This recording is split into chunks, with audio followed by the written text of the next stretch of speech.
Our next story is one that may make you feel a little better about the world. It's about the kindness of strangers. One stranger in particular who saw a man without shoes on a Surrey bus and he decided to do something.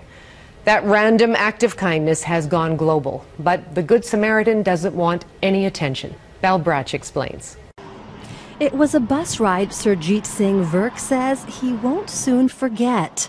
On Saturday, the off-duty bus driver was returning home from the Vaisakhi parade in Surrey. Virk noticed a man without shoes on the bus, and then a stranger who decided to do something about it. He was sitting here, he was just sitting right here, and then he was sitting here, and then he slid the, shoes toward him.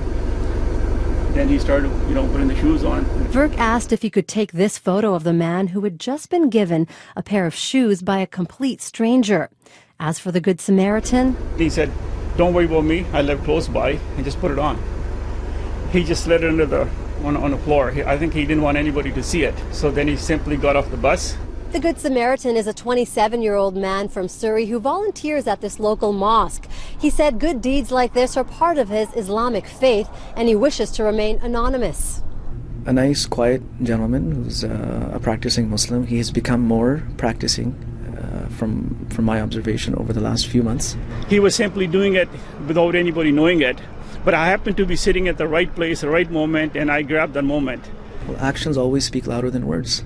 It's easy to sit on the pulpit and preach about doing good things, but sometimes one kind gesture like this, it has a much greater impact. The story is similar to one in Winnipeg 2 years ago. A bus driver there gave the shoes off his feet to a passenger in need.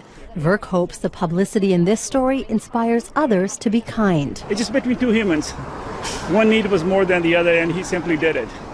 It was very, very inspiring and very soul-touching for me. Bal Brach, CBC News, Surrey.